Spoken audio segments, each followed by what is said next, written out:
Welcome to my costume analysis of the Royal Tenenbaums, directed by Wes Anderson, costumes designed by Karen Patch.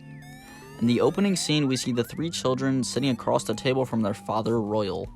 The girl on the left, Margot, who's adopted, has a striped collared shirt and her hair and makeup make her appear miserable and dejected.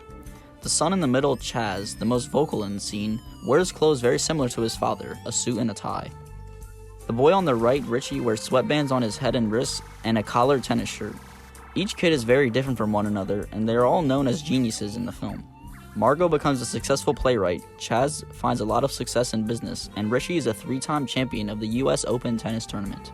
The father wears sunglasses during the scene, which could show some insincerity because the sunglasses shield his eyes, which should show a lot of emotion in a scene like this.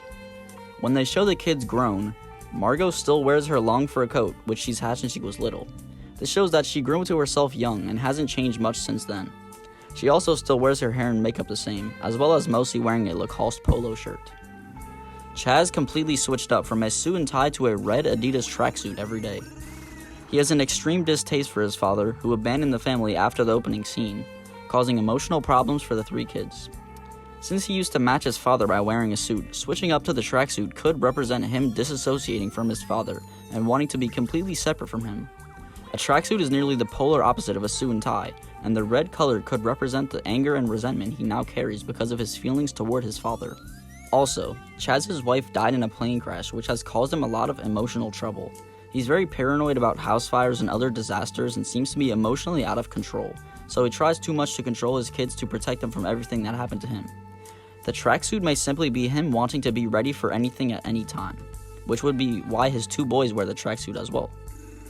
Richie wears the same sweatband on his head and the collared Fila shirt he wore as a kid, but he now wears sunglasses, a blazer, and dress pants.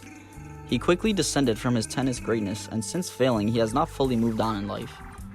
Eli, who's Richie's best friend and lived across the street from them since they were young, is now a famous writer of Western novels. He dresses like a cowboy, even wearing a cowboy hat at all times.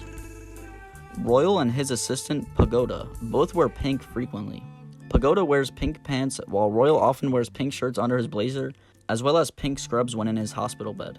This shows their companionship, as they wear this color throughout the film and are together throughout the film. It signals how they are similar to each other.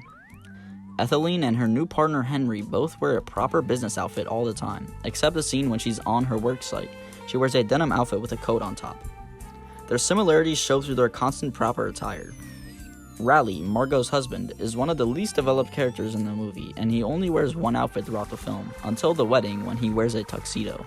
His boring wardrobe matches his character. Other characters also stick to one outfit mostly, and it says a lot about their character. Raleigh comes off as bland, and it's definitely meant to be that way. His patient who he studies, Dudley, wears a unique outfit that matches his character very well. The ill-fitting bucket hat with his name on it, glasses, and a ringer t-shirt make him appear exactly as he should. Overall, the costumes in this film are spectacular and are very communicative about the characters. The setting of the 1970s is incorporated nicely into the costumes and set design to execute the feel of that era. I definitely recommend watching this film if you haven't yet. Thanks for listening, have a splendid rest of your day.